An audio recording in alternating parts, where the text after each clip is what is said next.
tell me a little bit about the book, what inspired you, and why you feel like, of course, treat it, beat it, and then move on. Why is the move on component so important? Yeah. So Treat It, Beat It, Move On is a book that I launched in October of last year. And it was many years in the making. It's one of those things, like many things, you should do, you're supposed to do. You just have to get to it and get it done. And what really inspired the book was my patients. When I entered the surgical space of oncology, I had spoken with your mom earlier, and I couldn't agree with her more. And that is, it was a lot of doom and gloom 20 or more years ago. And I said, we've got to try to insert some hope. We have to try to inspire women we're going to treat it, we're going to beat it, and we're going to move on. And failure is not an option. And I think a lot of women needed to be reminded that, people can be cancerous, and toxic family dynamics can be cancerous. Our finances can be cancerous.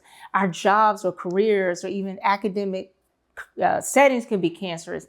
And I wanted to inspire women to be the surgeons in their life, like the soul surgeons in their life, and cut out anything or anyone that wasn't adding value.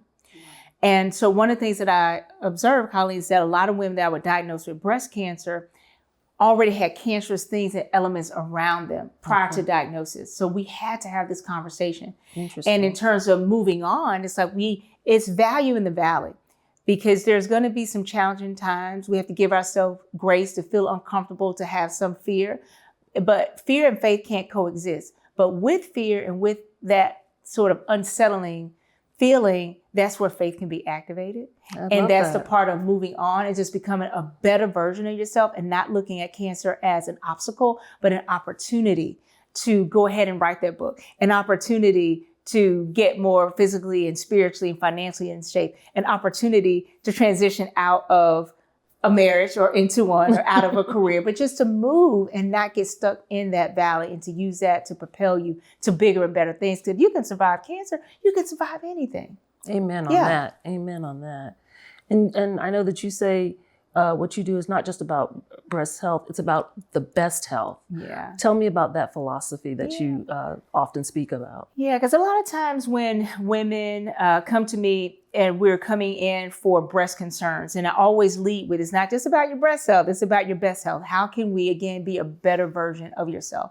So what that best health looks like is, of course, being aware that there are some opportunities to become a better version of yourself. So many things women just haven't had the time to, number one, put themselves first and prioritize their mental health. That's part of your best health. You can't take care of anyone if you are not your mental, physical, spiritual, and financial best self. And so just acknowledging that there's some opportunities there. The other thing is rest is the new health. So getting women to understand the power of not just sleeping, but resting. I mean, how many times have you, or those that are watching, you go down and you fall asleep, you're passed out because you're so exhausted, but you're still tired the next day, as if you haven't slept, Right. Because our mind is still going. So it's just like having a bunch of apps open on your phone. You've got to swipe them out. And so a big part of your best health is at night, allowing your brain and your body to reboot and to reconnect and to help boost your immune system, because your immune system is what controls cancer. It's a big part of keeping cancer at bay is just getting rest. So you have to do away with that hustle mentality, or you sleep when you die. That is just an old mindset, and that will get you with cancer and cancer recurrence if you're not careful. And Black women are known for sure. giving all to everyone, their children, their mates, their family, parents, jobs, and not enough to themselves first. Yes. And so I would imagine that is not good for us. No, it's not. And again, the best health also is just being more physically active, and also de-stressing and just taking that cape off. You don't have to be all things to all people all the time. You have to be available for yourself.